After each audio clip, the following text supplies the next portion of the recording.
자, 이제 우리가 이제 매각기일 이제 매각기일이 정해지는 것까지 이제 경매 출발해서 강제 경매, 임의 경매를 신청해서 매각기일 정하는 것까지 이제 왔어요. 자, 그럼 법원에서는 경매 신청을 받아들이고는 매각 준비를 해서 이제 매각기일을 정했습니다. 팔 날짜를 정했습니다. 자, 그러면 매각기일이 정해지면 매각기일 2주일 전쯤에 14일 2주일 전쯤에 신문에 이제 공고를 해요. 그럼 일반인한테 이제 공고를 하는 거죠. 이 대상 부동산을 이제 경매를 진행하겠습니다라고 이제 공고를 하는 거예요. 2주일 전쯤에. 그럼 일반인 이제 이걸 보고 우리 동네에 뭐 문정동에 이제 뭐 아파트가 경매가 나왔구나. 이거 이제 판단하고는 이제부터 이제 나도 입찰하기 위해서 한번 분석을 한번 해봐야지라고 이제 하는 거죠. 그럼 이제 권리 분석도 하고 그리고 각종 서류를 이제 훑어봐야 되겠죠. 그 훑어보면 매각기일 일주일 전쯤에 이제 서류를 열람시켜줘요. 법원 경매계에다가 서류를 비치해가지고 이제 보통 열람시켜 주는데 지금은 이제 원래는 경매계에 직접 법원이 직접 찾아가서요 이런 서류를 이렇게 열람을 신청해가지고 열람을 하고 봤었는데 이제는 우리가 인터넷이 워낙 발달되기 때문에 인터넷을 통해서 확인하시면 돼요. 그럼 인터넷에 보면 매각 물건 명세서, 경매계에서 만든 매각 물건 명세서, 집행관의 직원들이 현장에 직접 가서 방이 몇 개이고 누가 점유하고 있고 언제 전입식고 확정일자 뭐 어땠다 이런 내용의 작성된 현황 조사서, 그리고 이제 감정평가서가 이제 평가한 감정평가서 이런 것들입니다. 그럼 이런 서류가 가장 기본이 되는 서류인데요. 이런 걸 꼭 숙지하고 읽어보셔야 된다는 거. 처음부터 읽어보셔야 됩니다. 그리고 이제 권리 분석하기 위해서 당연히 여기다가 등기부 또 띄어서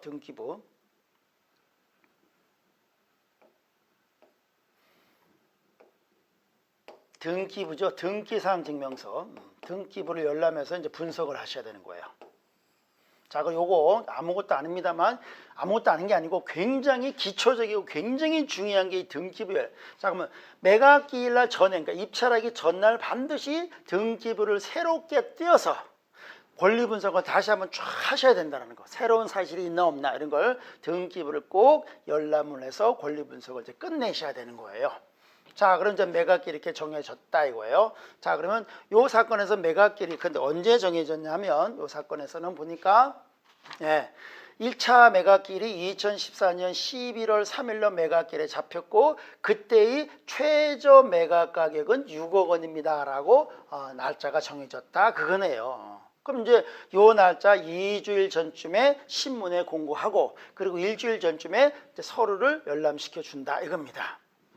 자, 그럼 이제 여러분이 이제 현장에 가서 감정평가 금액이 6억이면 시세가 이제 이 정도 되는가? 그리고 현장에 직접 가서 이 아파트니까 주로 이제 층, 방향 뭐 이런 거, 역세권 여부, 역에서 얼마나 가까운가, 역, 뭐 이런 거 확인하는 거예요. 역에서 몇 분 거리에 있는가? 아파트 투자는 무조건 역에서 몇 분 거리에 있는가? 이런 거.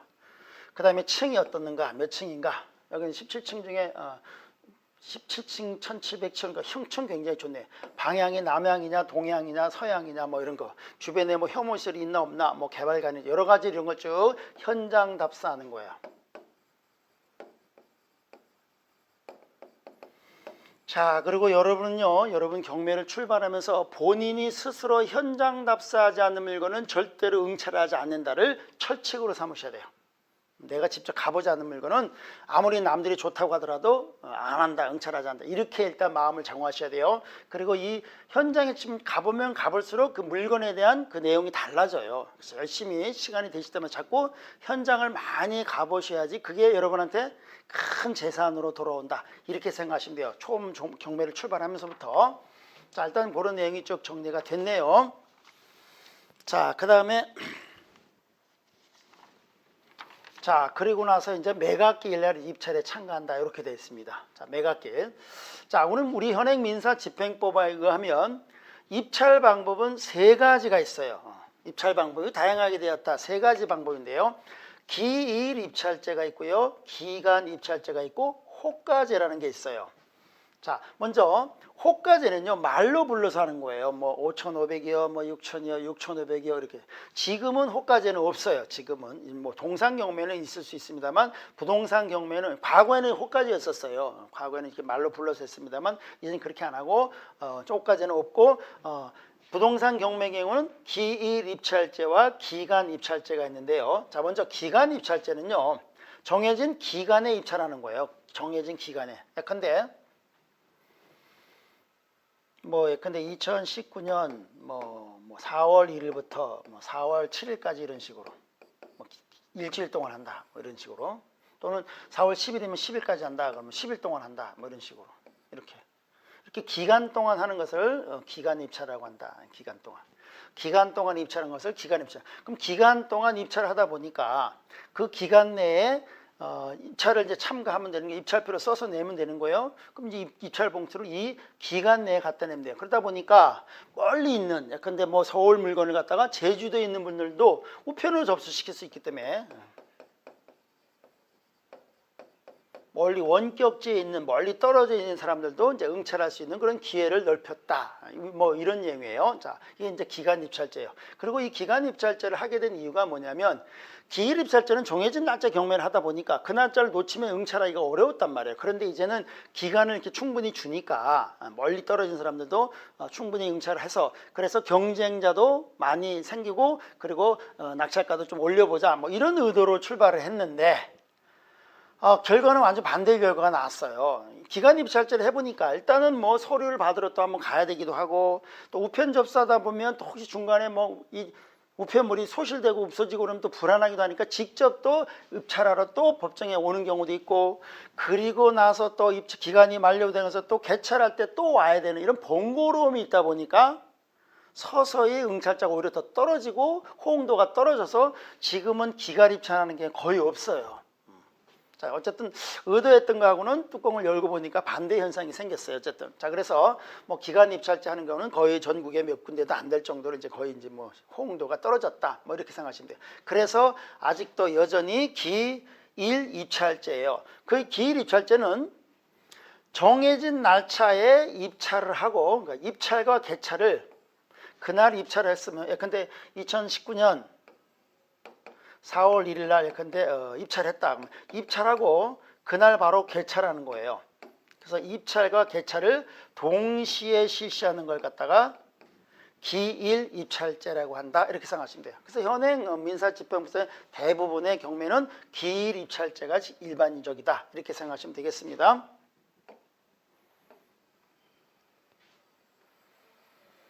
자, 그래서 이제 기일 입찰을 날 이제 여러분이 이제 쭉 권리 분석도 하고 다 해가지고 이제 입찰에 참가했다 이거예요. 입찰에 참가했다. 그럼 입찰에 이제 참가했으면 자, 입찰 법정에 이제 가시는데요. 자, 입찰 법정에 이제 가서 이제 입찰에 참가하는 겁니다.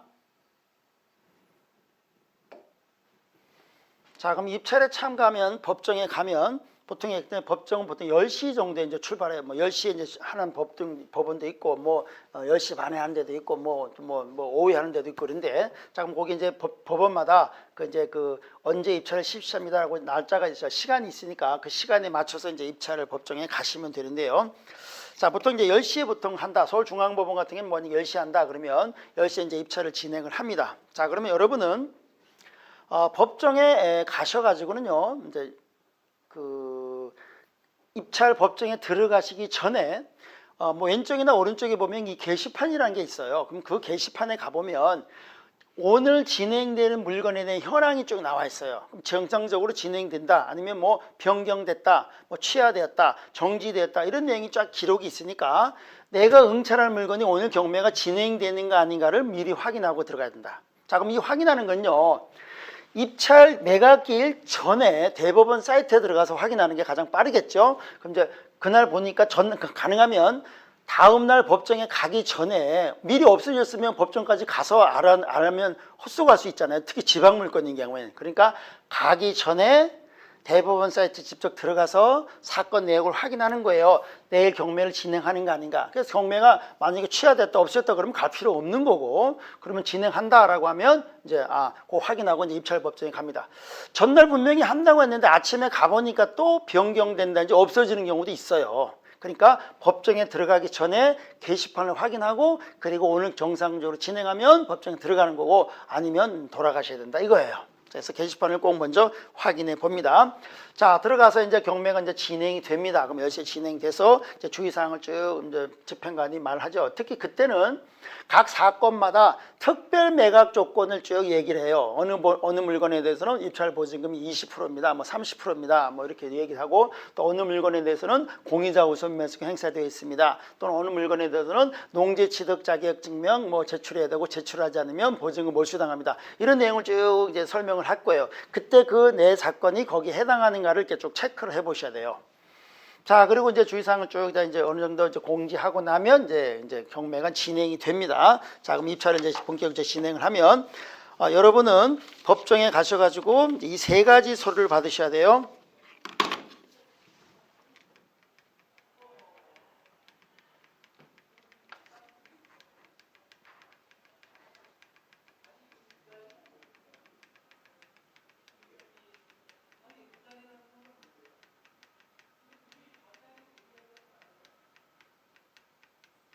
자, 여기 쭉 내용이 나와 있는데요. 여기 있네요. 입찰 봉투. 자, 먼저 법정에 가면 일단 이 노란색 입찰 대봉투를 받습니다. 노란색 입찰 대봉투를 받고요. 그 다음에 매수 신청 보증금, 여기다 이제 보증금 넣어야 됩니다. 보증금 봉투를 받으시고, 그리고 기일 입찰표. 이 세 가지를 받으시면 돼요. 그래서 노란색 대봉투하고, 그리고 흰색 소봉투, 요거 보증금 봉투 받고요. 그리고 입찰표 요 세 가지를 받습니다. 그리고 여러분이 공동 입찰에 있다 할 경우에는 공동 입찰 신고서를 별도로 달라고 여러분이 요청하셔야 돼요. 그럼 공동 입찰 신고서 하실 분은 공동 입찰 하실 분은 4개를 받으시면 되고요. 그렇지 않으면 요 세 가지 서류를 받아 가지고 이제 입찰표를 작성을 하시면 되겠습니다. 자, 그럼 당연히 법정에 가실 때는 신분증하고 도장을 가져가셔가지고 그리고 여기는 도장 찍으라는 데가 있어요. 그럼 다 찍으시면 돼요. 이걸 찍을까요 말까요 물어보고 막 이런 분이 있어요. 그냥 다 찍으면 되죠. 그냥 뭐 쪼르륵 찍어 놓으면 된다. 찍었다고 문제되는 건 없으니까. 안 찍었다고 문제될 수는 혹시 있을지 몰라도 다 찍으면 되는 거니까 다 찍으시면 돼요. 다 찍어가지고 이제 작성해서 마감 시간까지 작성해서 제출하면 돼요. 자, 입찰표 이 작성해서 제출하는 것은 별도의 또 그 강의가 있으니까 요 기초적인 내용이 있으니까 그 내용을 잘 숙지하시고 직접 작성해서 마감 시간까지 이렇게 제출을 하면 되겠습니다. 자, 해서 이제 입찰표를 작성해서 이제 쭉 이제 제출을 했습니다. 제출하면 자, 1등, 2등 이제 정해줘야 되겠죠. 1등인 사람이 얼마 쓴 사람이 가장 많이 썼고 누가 1등이고 누가 차순이다 뭐 이런 걸 좀 이제 정하는 겁니다.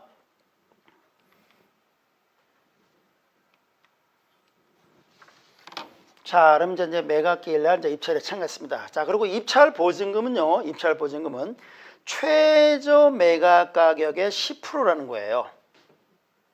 현행법이 지금 현행민사집행법은 신법은 최저 매각 가격의 10%입니다. 최저 매각 가격의 10%입니다. 과거의 구법은 최저 매각 가격이 아니고요. 그냥 매각 가격, 입찰 가격의 10%였었어요. 그런데 지금은 이게 아니고 매각 가격이 아니고 지금은 최저 매각 가격의 10%를 입찰 보증금으로 납부하게 돼 있어요. 자, 그럼 이 사건에서는 그러면 어떻게 하는 거냐면 자, 여기는 보면 이날 2014년 11월 3일 날 6억 원이죠. 그럼 이거의 10%예요. 6억의 10%니까 6천만 원을 입찰 보증금으로 내면 되는 거예요.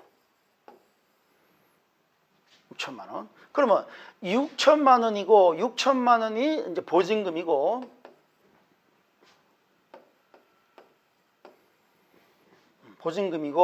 그리고 뭐 6억 1천을 쓰든 7억을 쓰든 8억을 쓰든 보증금은 똑같은 거예요. 근데 옛날에는 6억일 때 6억 예컨대 뭐 6억 5천을 썼다 그럼 6,500만 원을 보증금으로 냈었어요. 자기가 써내는 금액의 10%를. 근데 지금은 써내는 금액이 아니고 그 날짜에 정해진 그 금액의 10%. 만약에 2014년 12월 8일 날은 보증금이 4억 8천에다 그러면 4,800만 원. 2015년 1월 19일 날 최저매각이 38,400이면 이거 10%인 3,840만 원을 입찰 보증금으로 내면 된다. 그럼 입찰 보증금은 자기가 써낸 금액의 10%가 아니고 최저 매각 가격의 10%를 입찰 보증금으로 납부하면 됩니다. 자, 그러면 입찰표 쓰는데 다 말씀드렸으니까 그거를 좀 참조하시고요. 자, 그리고 그럼 이 사건에서는 지금 2014년 11월 3일 날 6억에 이제 경매를 진행을 했어요. 6억의 경매를 진행했는데 이때 아무도 응찰을 하지 않았어요. 유찰된 거예요. 그러면 보통 한 달 후쯤에 다시 경매를 해요. 경매는. 그럼 2014년 한 달 후니까 12월 한 8일쯤에 이제 뭐 이렇게 공휴일 겹치고 막 이렇게 토요일 겹치다 보니까 이제 8일이 됐나 봐요. 12월 8일이 됐네요. 그래서 12월 8일 날 경매하는 걸 이거를 뭐라고 하냐면 새 매각이라고 합니다. 신경매라고 하는 거예요. 새 매각 신경매는 저감률이 있어요. 20%의 저감률이 있어요. 그래서 20% 저감된 4억 8천부터 경매를 하는 거예요. 자, 이걸 새 매각이라고 한다. 그러면 새 매각이 이 경우에는 이제 다시 4억 8천의 10%인 4,800만 원을 입찰 보증금으로 납부하고 아무 금액은 알아서 쓰면 되는 거예요. 자, 2014년 12월 8일 날 또 경매를 했는데 이때도 아무도 응찰하지 않아서 또 유찰이 됐어요. 그래서 한 달 후쯤인 2015년 1월 19일에 다시 경매가 진행이 됐습니다. 이걸 역시 새 매각이라고 한다. 그리고 역시 저감률이 있어요. 20% 저감률이 서울의 경우에. 그래서 20%가 저감돼서 3억 8,400의 경매를 진행됐다. 이렇게 보시면 돼요. 자, 그러면 아니 서울 물건인데 서울의 아파트가 64%까지 떨어지는 거는 지금도 흔치 않고 그 당시도 이상한 거예요. 왜 그러냐면 지분 매각이기 때문에 그런 거예요. 그럼 일반인들은 이 공유 지분 매각이 굉장히 어려운 내용이에요. 일반인한테는, 법 전문가 아닌 사람한테는. 그러니까 경매에서도 이 지분 매각은 이게 메리트가 있는 거다. 일반인이 잘 모르기 때문에 어떻게 접근하고 어떻게 낙찰받고 나서 어떤 현상에서 어떻게 진행되는 걸 잘 모르니까 이게 기회가 될 수 있다. 그러니까 경매에서는요, 일반인이 조금만 어렵고 뭐 잘 모르는 그 요소가 수익으로 돌아온다는 걸 잘 먼저 생각하셔야 돼요. 그래서 일반인이 조금이라도 어렵고 잘 모르는 경매 이론 지식을 배워두면 그게 바로 수익률과 바로 직결된다. 특히 아주 단순하면서도 고수익을 노릴 수 있는 물건이 지분 매각이에요. 그러면 이 문정동 서울특별시 송파구 문정동 문정내면 아파트 114동 17층 1702호 전체가 6억이 아니고요. 2분의 1 지분어치가 6억인 거예요. 2분의 1어치만 나왔구나. 이런 걸 여러분이 알고 이제 접근하시고 이 투자, 공유지분 투자하는 방법에 대해서는 석사과정에 자세히 나와 있고요. 그리고 박사과정에 내용증명 보내는 거, 전자소송하는 거 다 나와 있어요. 아주 자세하게. 그걸 딱 배우시고 나면 전문가가 될 수 있습니다. 공유지분 전문가가. 자, 그래서 이제 2분의 1 지분이 경매가 나온 거예요. 그러면 여기 2분의 1 지분은 25.8은 이제 85.35는 이 아파트 전체가 아니고 2분의 1에 대해서 평가하는 거예요. 자, 여기도 마찬가지입니다. 여기도 요 물건에 대한 전체 지분이 경매가 나온 거예요. 2분의 1 지분어치가 이제 경매가 나온 거예요. 2분의 1 지분어치가 경매가 나왔다. 이렇게 보시면 되겠습니다. 자, 그리고 그 금액이 6억이다. 그러다 보니까 일반인이 잘 모르다 보니까 64%까지 떨어진 거예요. 64%까지. 그래서 이제 누가 응찰해가지고 4억 5,666만 6천 원에 낙찰을 받았다. 이렇게 됐네요. 자, 됐고요. 자, 그래서 이제 매각기일날 이제 입찰에 참가해서 이제 1등이 정해졌어요. 자, 여기도 다시 한번 보시면 간단하게 한번 이런 내용을 한번 설명드려보면 입찰 기일에 입찰을 했는데 유찰이 됐다. 유찰이 되면 다시 경매하는 걸 신경매 새 매각이라고 하고요. 저감률이 보통 20%고 또는 뭐 30% 법원도 있고요. 또는 뭐 25% 법원도 있고 뭐 그건 법원마다 조금씩 달라요. 보통 이제 20%이고 뭐 경기도 같은 경우는 이제 30%씩 이렇게 저감된다. 자, 그럼 예컨대 처음에 1억에 경매를 했다가 그때 아무도 응찰을 하지 않으면 다시 한 달 후에 경매를 합니다. 이걸 신경매 새 매각이라고 하고 그리고 최저 입찰 가격은 20%를 저감해서 8천만 원부터 경매를 한다. 그럼 요거의 10%인 보증금은 800만 원이 입찰 보증금입니다. 요 날도 경매에 아무도 응찰하지 않았다. 그럼 다시 또 한 달 후에 경매를 하는 거. 이건 뭐라고 하냐면 역시 신경매 새매각이라고 하고 최저 입찰 가격은 다시 또 20%가 저감돼서 8864 6,400만 원이 된다. 저감률이 20%이고요. 보증금은 640만 원이 된다. 뭐 이렇게 되는 거예요. 자, 그리고 요날 이제 1등이 만약에 정해졌다. 최고가 매수 신고인이 정해지면 일주일 후에 이제 매가 허가 결정이란 걸 한다. 이거예요. 자, 그럼 이제 매각기일을 이제 입찰하고 나서는 일주일 후에, 자, 요 절차 굉장히 중요합니다. 일주일에 이제 이날 매각기일에 집행관이 이제 경매를 진행한 거예요. 경매 법정에 법대 앞에 앉으신 분은 판사님이 아닙니다. 집행관이라고 합니다. 그럼 집행관이 이제 경매를 진행을 했어요. 집행관이 경매를 이제 진행을 했으면 집행법원의 판사가 집행관이 집행한 그 경매 행위에 대해서 절차상의 하자가 없이 잘 진행되었다라고 하면 허가 결정이란 걸 하고요. 잘못됐으면 불허가 결정이란 걸 한다. 이걸 뭐라고 하냐면 매각 허부 결정기일 또는 그냥 허부를 빼고 매각 결정기일 이렇게 불러요. 매각기일 일주일 후를 매각 결정기일이라고 한다. 판사가 허가 불허가 하는 걸 매각 허부 결정기일, 다른 말로 뭐 낙찰기일이라고 한다. 이렇게 불러요. 자, 그럼 일주일 후에 매각 허가 결정이 될 수도 있고 불허가 결정이 될 수도 있을 거다. 그러니까 절차상의 하자가 없으면 허가 결정이 날 거고요. 절차상의 하자가 있으면 불허가 결정이라는 걸 낸다. 자, 그럼 허가 불허가 결정이 되면 이 허가 불허가라는 결정행위에 대해서 이의지게 할 수 있는 기간을 일주일 동안 준다라는 거. 일주일 동안을 지켜서 해야 되는데요.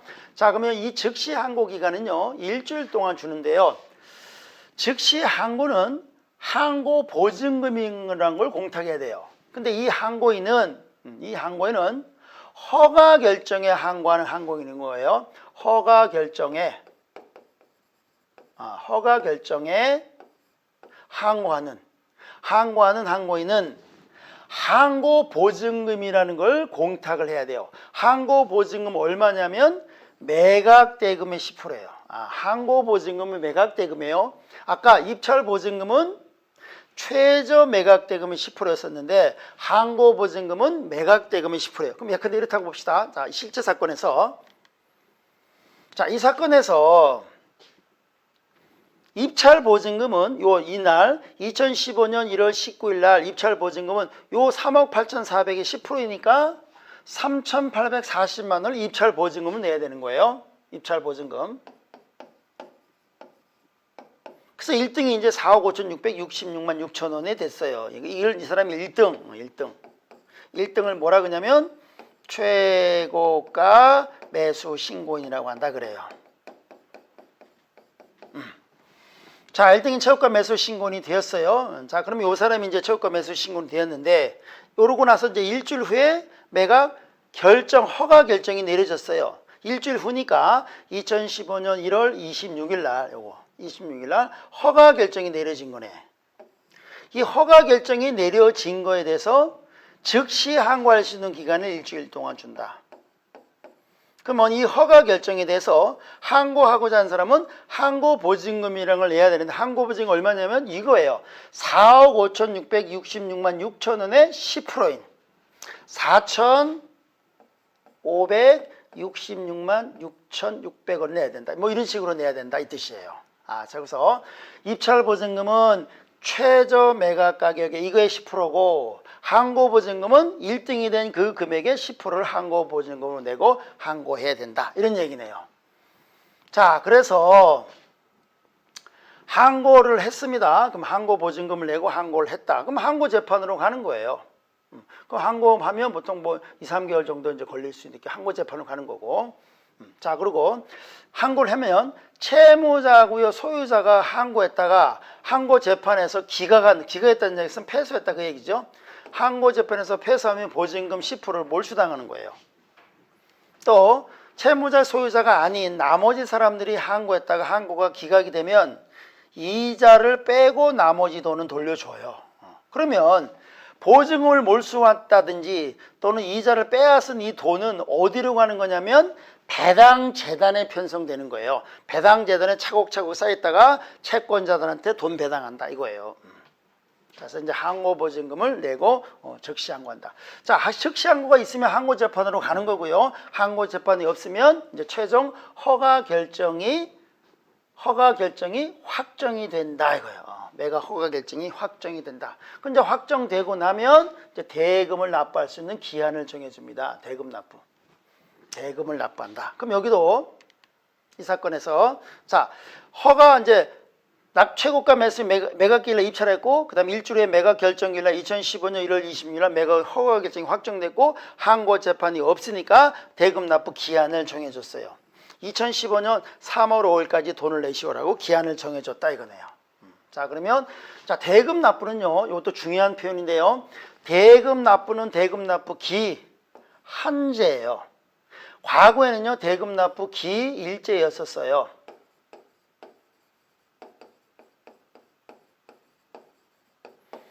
자, 여기는 대금 납부 기한을 언제까지 돈을 내라고 했냐면 이 사건에서는 대금 납부 기한이 2015년 3월 5일이라고 잡혔어요. 그럼 2015년 5일날 잡혔다. 그럼 아까 매각 허가 결정은 언제 확정됐다고 됐냐면 매각 허가 결정이 확정된 게 2015년 1월 26일이에요. 그럼 요때부터 요때까지 이제 기한을 정해, 요때 안에 돈을 내시오라고 정해주는 거예요. 요때부터 요때까지 이렇게. 그러면 대금 납부 기일제와 기한제의 가장 큰 차이점이 뭐냐면요. 대금 납부 기일제는 자, 예컨대 지금 여기서 2015년 1월 뭐 한 26일 날 확정되면 보통 한 3, 4일 후인 한 1월 29일, 뭐 30일, 뭐 이때부터 이제 돈을 내라고 이렇게 정해 주는 거예요. 그러면 대금 납부 기일제가 뭐냐면 정해진 날짜, 근데 3월 5일이라고 정했으면요. 2015년 3월 5일이 되어서 잔금 납부 효력이 생기는 것을 대금 납부 기일제 그래요. 자, 그러면 근데 여러분 돈을 준비를 하고 있어요. 돈을 다 준비했어요. 그 돈을 내면 돈을 예컨대 3월 5일 날 내야 되는데 3월 5일 전인 예컨대 한 뭐 2월 25일 날 돈을 냈다고 합시다. 법원에다가. 그러면 돈을 납부하더라도 납부 효력이 안 생겨요. 이거는. 3월 5일이 되어야지 납부 효력이 생기는 것을 기일제라고 한다. 이거예요. 그러면 3월 5일 날 돈을 내려고 돈을 딱 준비하고 있었더니 채무자가 갑자기 어떻게 돈이 생겼나 봐요. 그래서 채무를 변제해버렸어. 3월 5일 전에 채무자가 채무를 변제했어요. 채무자가 채권자한테 채무를 변제했어. 그럼 채권자는 지금 내가 돈 받을 게 있는데 채무자가 돈을 안 주니까 내 돈을 맡겨서 채무자에 있어서 팔아치워가 돈 달라고 했는데 돈을 변제 받았으니까 목적이 달성됐겠지요. 그럼 경매가 취소되는 거예요. 그럼 이제 3월 5일 날 낙찰자가 이제 돈을 내려고 준비를 하고 있는데 채무자가 돈을 갚아버렸다고 법원에 연락이 오면 보증금 돌려받고 종결되는 거다 그거예요. 자, 그러면 대금 납부 기일제인 경우에는 정해진 날짜가 돼서 대금 납부 효력이 생기니까 그전에 채무자가 갚아버리면 경매가 중간에 없어질 수도 있는데, 자, 대금 납부 기한제는요.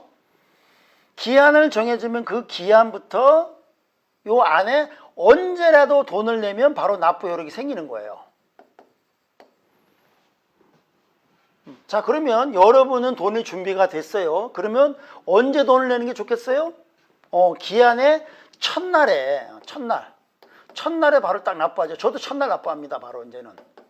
그럼 바로 납부하면 바로 납부 효력이 생겨버리는 거예요. 그럼 그 이후에는 채무자가 채무를 변제하더라도 돈을 내온 이후에는 채무를 변제하더라도 경매에 전혀 영향이 없게 바뀌었다 이거예요. 아, 그러면 대금 납부 기일제에서 대금 납부 기한제로 바뀌었다는 얘기는 낙찰자 입장에서는요. 소유자가 될 수 있는 길이 한 달 정도 빨라졌다는 거예요. 그럼 한 달 정도 빨라졌기 때문에 낙찰 받고 나서 일주에 허가 결정 나고 그리고 허가 결정이 없으면 바로 확정이 되고 바로 3일부터 돈을 내는 거니까 한 15일 후부터 바로 잔금을 내가지고 내가 소유자가 될 수 있다. 그러면 아주 좋은 물건을 싸게 낙찰 받았으면 낙찰 받자마자 바로 한 보름도 안 돼가지고 법원에 부동산에 내놓는 거예요. 바로 싸게. 그랬다가 잔금 납부 기한에 계약금 받은 돈으로 딱 처리해가지고 돈 다 받아가지고 처리해가지고 바로 수익을 챙기고 다른 물건으로 투자로 또 가는 방법도 있다 이런 얘기예요. 그래서 대금 납부 기일제에서 대금 납부 기한제로 바뀌었다는 것은 소유자가 될 수 있는 길이 굉장히 한 달 정도 빨라졌다. 자, 그리고 경매는요, 중간 생략 등기는 없어요. 낙찰자가 바로 자기 등기를 생략하고 다른 사람 넘기는 건 없는 거예요. 자기 명의로 등기를 하고 그리고 바로 그날 다른 사람한테 넘기는 방법으로 이제 투자금을 회수한다 이거예요. 자, 그래서 대금 납부 기한제에서 기일제에서 기한제로 바뀌었다는 얘기는 투자에 대한 회수율, 회전율이 빨라졌다 이거예요. 현금할 수 있는 길이 더 빨라졌다. 그래서 경매하는 데 굉장히 유리한 상황이 되었다. 뭐 이렇게 생각하시면 되겠습니다. 자, 그 다음에 대금 납부 기한 안에 돈을 내면 되는데 돈을 못 낼 수 있잖아요. 대금 납부 기한까지 대금을 못 내면 이날 내야 되는데 약간 3월 5일까지 돈을 못 내야 되는데 못 내는 경우가 있다. 자, 지금 이런 현상이 많이 생기고 있어요.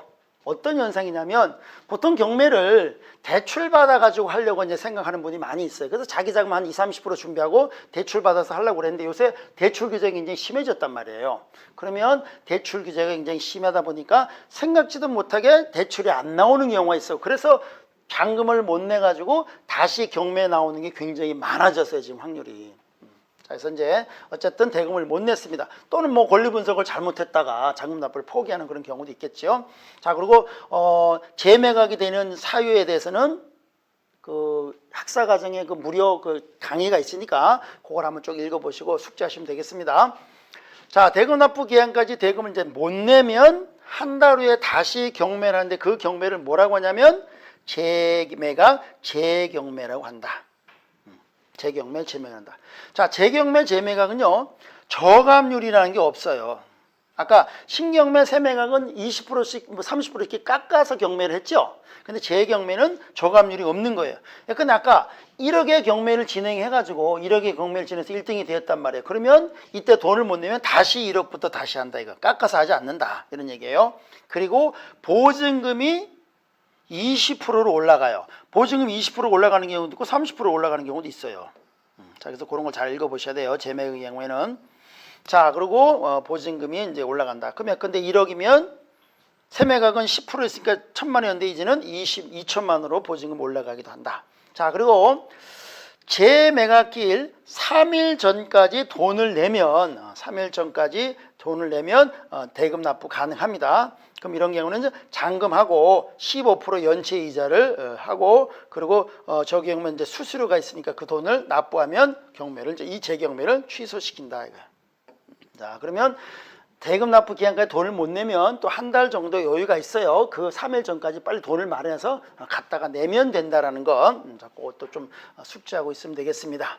자, 그래서 이제 대금을 다 이제 납부를 했다. 그럼 이제 대금을 납부하게 되면 바로 소유자가 되는 거예요. 등기 안 하더라도 대금 납부면 그날 소유권을 취득을 하는 거예요. 자, 그렇지만 이제 등기부에 이름이 올려야 되니까 이제 소유권 이전 등기 신청을 해서 이제 촉탁해서 등기가 되면 이제 소유자가 된다. 이렇게 생각하시면 되겠습니다. 자, 그래서 이제 대금 납부까지 이제 했어요. 대금까지 다 납부했으면 그 다음에 이제 그 다음 절차를 이제 진행하도록 하겠습니다. 자, 조금만 쉬었다가 다음 절차를 보도록 하겠습니다.